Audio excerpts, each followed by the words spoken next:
നമുക്കറിയാം ഒരു യുവാവിൻ്റെ കഴുത്തിന് ഞെക്കിപ്പിടിച്ചുകൊണ്ട് ഒരു ഏറ്റവും ഭീതിജനകമായ രീതി അദ്ദേഹം ജീവിച്ചിരിക്കുന്നതിൻ്റെ ഭാഗ്യം അത്തരത്തിൽ ആക്രമിച്ച ഒരു പോലീസ് ഉദ്യോഗസ്ഥൻ്റെ ഫോട്ടോ മാതൃഭൂമി മനോരമയടക്കം പ്രസിദ്ധീകരിച്ചു. ഇത്തരത്തിൽ നിരന്തരം പോലീസിനെ ഒരു മർദ്ദക ഉപകരണമാക്കി വേട്ടയാടുന്നു. ഞാൻ ഒരു കാര്യം ചോദിച്ചോട്ടെ, എന്ന് തൊട്ടാണ് ഇപ്പോൾ കോൺഗ്രസ് അധികാരത്തിൽ വന്നാൽ ഒരുപക്ഷെ അപ്പം തന്നെ ഇത്തരം പോലീസുകാർ മോശം പോലീസുകാരാവുകയും CPM അധികാരത്തിൽ വന്നാൽ നല്ല പോലീസാവുകയും ചെയ്യുന്നു. അതിലും വിചിത്രമായിട്ട് എനിക്ക് തോന്നുന്നത് അരുൺകുമാറിൻ്റെ മറ്റൊരു വിശദീകരണമാണ്. നോക്കൂ, നിങ്ങൾ ഇതുവരെ ഇത്രയൊക്കെ ചെയ്തില്ലേ? കോൺഗ്രസ് അധികാരത്തിരുന്നപ്പോൾ ഇലക്ട്രിക് ലാത്തി ഉപയോഗിച്ചിട്ടുണ്ട്, മറ്റു തരത്തിലുള്ള ഭീകരമായ മർദ്ദനങ്ങൾ അഴിച്ചുവിട്ടിട്ടുണ്ട്, രാജീവിനെതിരേക്കുള്ള അക്രമം അഴിച്ചുവിട്ടിട്ടുണ്ട്. അത് കാരണം ഞങ്ങൾ ഇതൊക്കെ ചെയ്യും. ഇതല്ലേ അദ്ദേഹം പറഞ്ഞതിൻ്റെ രത്നചുരുക്കം. അതായത് നാളെ രാജൻ കേസ് അടക്കമുള്ള കൊലപാതകങ്ങൾ ഞങ്ങൾ ചെയ്താൽ നിങ്ങളും ചെയ്തില്ലേ, ഞങ്ങൾ ചെയ്യും എന്ന് പറയുന്ന ഒരു ജീർണതയിലേക്ക് ഇടതുപക്ഷ രാഷ്ട്രീയം അതിലെ എന്ത് കഷ്ടമാണ്. അതായത് ചരിത്രം ഓർമ്മിപ്പിക്കുകയാണ് ചെയ്തത്. ഞാൻ പറഞ്ഞതൊക്കെ ജനങ്ങൾക്ക് ഓർമ്മയുണ്ടായിരുന്നു. അല്ല, കോൺഗ്രസിന്റെ കാലഘട്ടത്തിൽ പോലീസുകാർ ഇതൊക്കെ ചെയ്തു, ഞങ്ങളും ചെയ്യും. ഇതാണല്ലോ അങ്ങ് പറഞ്ഞതിന്റെ രത്നചുരുക്കം. അങ്ങൊരു യുവാവാണ്, അഡ്വക്കേറ്റ് ആണ്, CPM നേതാവാണ്, അത്തരത്തിലുള്ള അക്രമകാരിയല്ല. പക്ഷെ എന്നിട്ട് പോലും അദ്ദേഹത്തിൻ്റെ വാക്ക് പോലും ഇത്തരത്തിൽ ഒരു അക്രമങ്ങളെ ന്യായീകരിക്കുന്ന, കൊലപാതകങ്ങളെ ന്യായീകരിക്കുന്ന, പോലീസ് ഭീകരതയെ ന്യായീകരിക്കുന്ന രീതിയിലായാൽ VV രാജൻ്റെയൊക്കെയുള്ള ഭാഷ അതായില്ലെങ്കിലേ അത്ഭുതമുള്ളൂ. ഞാൻ നേരത്തെ സൂചിപ്പിച്ച പോലെ അദ്ദേഹം ക്രൈം റെക്കോർഡ് ബ്യൂറോൻ്റെ കണക്ക് പറഞ്ഞു, അതിൽ രണ്ടാമത്തെ സ്ത്രീകൾക്കെതിരെ ഏറ്റവും കൂടുതൽ ക്രൈം നടക്കുന്നത് ക്രൈം റെക്കോർഡ് ബ്യൂറോയിൽ കേരളത്തിൻ്റെ സ്ഥാനമാണ്. പിന്നെ ഇവിടെ ഞാൻ നോക്കുന്ന നേരത്തെ പറഞ്ഞ കേസിലേക്ക് ഒന്നും കൂടി ഞാൻ കൊണ്ടുവരുന്നത്, ഞാൻ മാധവ് അത് കൃത്യമായിട്ട് സൂചിപ്പിക്കാത്തത് കൊണ്ടാണ്.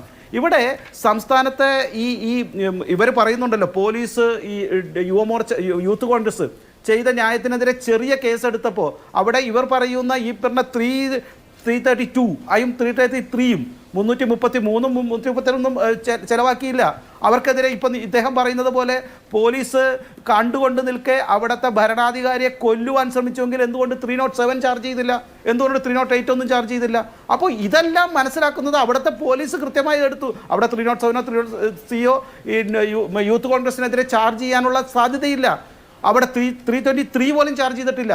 അപ്പോൾ അതിലുള്ള ദേഷ്യങ്ങളാണ് ഇപ്പോൾ കാണിക്കുന്നത്. എന്നാൽ DYFIക്കാർക്കെതിരെ ആ 10 20 പേർക്കെതിരെ 307 വരെ ചാർജ് ചെയ്തു. ഇതാണ് സൂചിപ്പിക്കുന്നത് കമ്മ്യൂണിസ്റ്റുകാർക്കെതിരെ ഇത്തരത്തിൽ സ്വാധീനം അത് എങ്ങനെയാണ് ചെലുത്തേണ്ടത് എന്ന് നിരന്തരം പറയുന്നു. എന്നിട്ട് അവർക്ക് സ്വീകരണം നൽകുന്നു. ആ സ്വീകരണത്തെക്കുറിച്ച് ന്യായീകരിച്ചുകൊണ്ടാണ് പറയുന്നത്. അങ്ങനെയാണെങ്കിൽ എന്തുകൊണ്ടാണ് ആ പോലീസ് ഇത്തരത്തിൽ അവിടുത്തെ യൂത്ത് കോൺഗ്രസിനെതിരെ ഇത് ചാർജ് ചെയ്തില്ല എന്ന് രാജ്യം പറയാത്തത്? നിയമപരമായിട്ടുള്ള കാര്യം.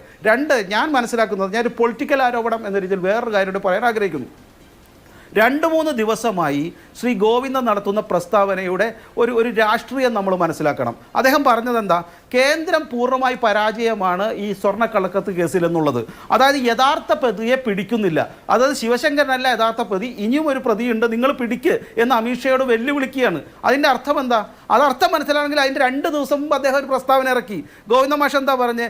എങ്ങനെയെങ്കിലും പണമുണ്ടാക്കി എന്തും നേടാമെന്ന് വിചാരിക്കുന്ന ചിലർ ഈ പാർട്ടിയിലുണ്ട്, അത് നടക്കില്ല.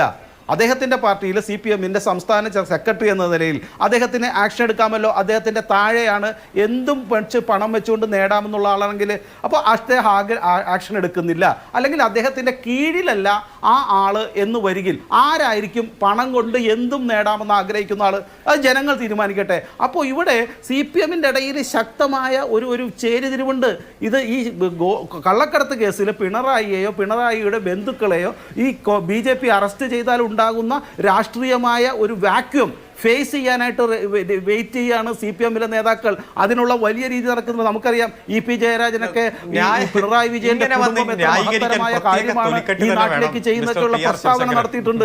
ഇതെല്ലാം സൂചിപ്പിക്കുന്നത് CPMൽ കൃത്യമായ രാഷ്ട്രീയമായ ചേരിതിരിവുണ്ട്. അതിൽ ഒരു വിഭാഗം, രാജനെ പോലുള്ളത്, ഇവിടെ കൃത്യമായി പോലീസിനെതിരെ തിരിയുന്നു, പോലീസ് അശക്തമാണെന്ന് പറയുന്നു, ഭരണപരമായ പരാജയമുണ്ടെന്ന് പറയുന്നു, രാഷ്ട്രീയമായി പിണറായി വിജയൻ നേരിടാൻ നോക്കുന്നു. അതിൽ കുറെ ജയരാജന്മാരും അതുപോലെ തന്നെ ഇത്തരത്തിലുള്ള ആളുകളുമുണ്ട്. ഇത് ഇപ്പുറത്ത് നടക്കുന്നു.